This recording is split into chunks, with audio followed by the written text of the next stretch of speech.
Weekend के Saudi pro league match से पहले सब कुछ नॉर्मल लग रहा था। अल नसर का फिक्सचर था। फैंस एक्सपेक्ट कर रहे थे कि क्रिस्टियानो रोनाल्डो फिर से स्टार्टिंग 11 का हिस्सा होगा, क्योंकि फॉर्म भी ठीक थी और फिटनेस पे भी कोई क्वेश्चन मार्क नहीं था। लेकिन जब ऑफिशियल टीम शीट आई, तब सबसे बड़ा सरप्राइज ये था कि रोनाल्डो का नाम लिस्ट में ही नहीं था।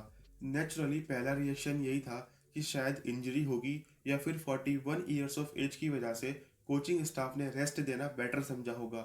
लेकिन थोड़ी ही देर में ये क्लियर हो गया कि ये ना इंजरी का केस था, ना ही रेस्ट का। क्रिस्टियानो रोनाल्डो फुल्ली फिट था, मेडिकल क्लियरेंस भी था, फिर भी उसने खुद मैच खेलने से मना कर दिया।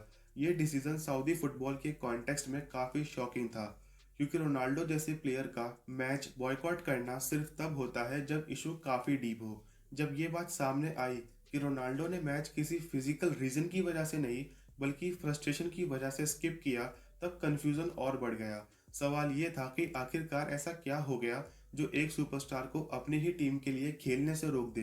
धीरे धीरे रिपोर्ट से ये समझ आने लगा कि रोनाल्डो का गुस्सा सऊदी प्रो लीग के दूसरे क्लब्स के ट्रांसफर डिसीजन से जुड़ा हुआ था। ये सुनने में अजीब लगता है, क्योंकि नॉर्मली एक प्लेयर को अपनी टीम के ट्रांसफर से मतलब होता है, दूसरों से नहीं।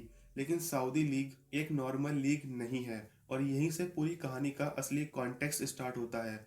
सऊदी प्रो लीग का स्ट्रक्चर यूरोप या साउथ अमेरिका की लीग से बिल्कुल अलग है। यहाँ एक powerful entity, public investment fund यानी पीआईएफ, लीग के चार बिगेस्ट क्लब्स को कंट्रोल करता है: अल नसर, अल हिलाल, अल इतिहाद और अल अली। ये कोई प्राइवेट ओनर नहीं, बल्कि सऊदी गवर्नमेंट से लिंक्ड एक स्टेट बैक्ड फंड है, जिसका गोल सिर्फ फुटबॉल मैचेस जीतना नहीं, बल्कि लीग को ग्लोबल ब्रांड बनाना है। जब पीआईएफ ने इन क्लब्स का कंट्रोल लिया, तो आइडिया ये था कि रिसोर्सेज सेंट्रली मैनेज होंगे, ताकि लीग फास्ट पेस पे ग्रो करे और दुनिया भर के स्टार प्लेयर्स अट्रैक्ट हो सके। पेपर पे ये मॉडल काफ़ी परफेक्ट लगता है, लेकिन प्रैक्टिकल फुटबॉल में इसके कुछ साइड इफेक्ट्स भी होते हैं। सेम ओनर होने के बावजूद ये चारों क्लब्स इक्वल तरह से ट्रीट नहीं होते। हर क्लब का अपना स्पोर्टिंग प्रोजेक्ट है, अपनी प्रायोरिटीज़ है और अपना लेवल ऑफ पुश है। इसी वजह से एक तरह का इंटरनल कंपटीशन क्रिएट हो गया है, जहां क्लब सिर्फ पिच पे नहीं, बल्कि ट्रांसफर मार्केट और बजट अलोकेशन में भी एक दूसरे के राइवल्स बन गए हैं। अगर एक क्लब को ज़्यादा स्टार साइनिंग्स मिल जाती है, तो दूसरा नेचुरली वीक फील करता है। क्रिस्टियानो रोनाल्डो का यही कहना है कि इसी पावर बैलेंस में अल नसर को बाकी पीआईएफ क्लब्स के मुकाबले कम सपोर्ट मिल रहा है, और यही फीलिंग उसकी फ्रस्ट्रेशन का बेस बन चुकी है। रोनाल्डो खुद को सऊदी प्रो लीग का सबसे बड़ा एसेट मानता है, और इसमें गलत भी कुछ नहीं है। वो लीग का मोस्ट मार्केटेबल फेस है, स्टेडियम्स भरने वाला प्लेयर है और हर मैच के बाद ग्लोबल हेडलाइंस बनाता है। पिछले सीजन में वो कंसिस्टेंटली टॉप स्कोरर रहा है, और सऊदी फुटबॉल को वर्ल्ड वाइड अटेंशन दिलाने में सबसे बड़ा रोल उसका ही रहा है। इतना सब कुछ देने के बाद जब भी वो ट्रॉफीज के कॉलम में देखता है, तो पिक्चर काफ़ी डिसअपॉइंटिंग लगती है। अल नसर के साथ उसने अब तक कोई मेजर ऑफिशियली रिकॉग्नाइज्ड टूर्नामेंट नहीं जीता। सिर्फ एक अरब क्लब चैंपियनशिप कप मिला है, जो प्रेस्टीज के लेवल पे फीफा क्रेडिटेड मेजर ट्रॉफी नहीं मानी जाती। इसी दौरान अल हिलाल, अल इतिहाद और अल अली जैसे क्लब्स ऑफिशियली रिकॉग्नाइज्ड कॉम्पिटिशन्स जीत चुके हैं, और ये कंपैरिजन नेचुरली रोनाल्डो के लिए पेनफुल है।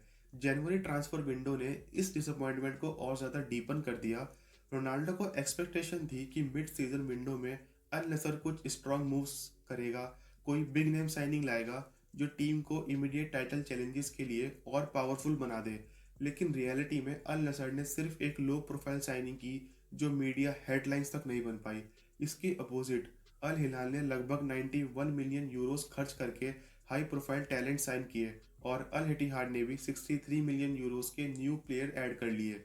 ये कंट्रास्ट देखकर रोनाल्डो को लगा कि पीआईएफ दूसरे क्लब्स के स्पोर्टिंग प्रोजेक्ट्स को ज़्यादा एग्रेसिवली पुश कर रहा है, जबकि अल नसर को कंपैरेटिवली कंजर्वेटिव अप्रोच पर रखा जा रहा है। इस ऑलरेडी टेंस सिचुएशन को और ज़्यादा एक्सप्लोर कर दिया करीम बेंजेमा के केस ने। बेंजेमा जो खुद एक बैलन डोर विनर है और रोनाल्डो का लॉन्ग टाइम राइवल रहा है, अल इतिहाद के लिए खेल रहा था। जब क्लब ने उसको कॉन्ट्रैक्ट रिन्यूअल के लिए ऑफर दिया, तो बेंजेमा ऑफर से सेटिस्फाइड नहीं हुआ और ओपनली फ्रस्ट्रेटेड हो गया। थोड़े ही टाइम बाद ये न्यूज़ आई कि वो अल इतिहाद छोड़कर अल हिलाल ज्वाइन कर रहा है, वो भी बेटर डील के साथ। ये मूव सऊदी लीग के कॉन्टेक्स्ट में वियर्ड लग सकता है, लेकिन पीआईएफ ओनरशिप के अंडर टेक्निकली पॉसिबल है। रोनाल्डो के लिए ये एक क्लियर सिग्नल था कि अगर एक स्टार प्लेयर को दूसरे पीआईएफ क्लब में बेटर टर्म्स मिल सकती है तो अल नसर को कॉम्पिटिटिव बनाने के लिए वैसे ही एफर्ट्स क्यों नहीं किए जा रहे हैं। लेकिन जब हम इमोशंस को थोड़ा साइड में रखकर प्योर नंबर्स और फाइनेंशियल रियलिटी को देखते हैं तो पिक्चर इतनी वन साइडेड नहीं लगती।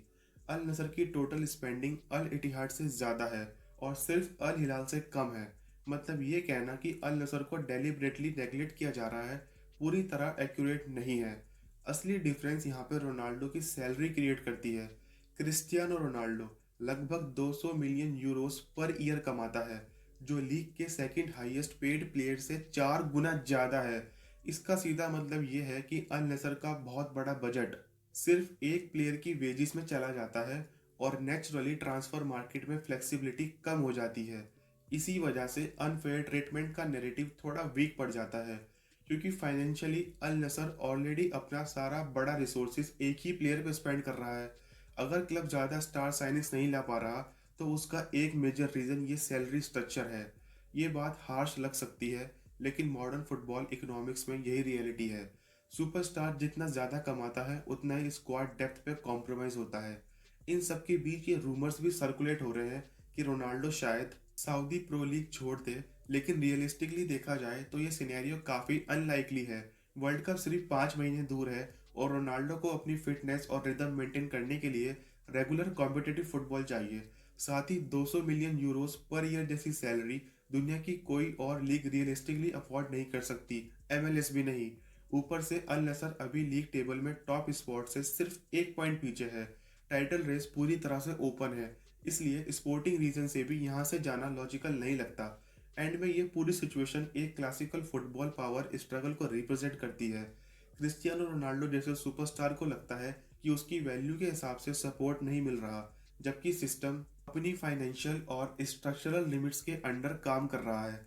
रेस्पेक्ट के साथ ये कहना पड़ेगा कि जब तक रोनाल्डो अपनी एस्ट्रोनॉमिकल सैलरी के इम्पैक्ट को एक्सेप्ट नहीं करेगा, तब तक अनफेयर ट्रीटमेंट का आर्गुमेंट सॉलिड नहीं बन पाता।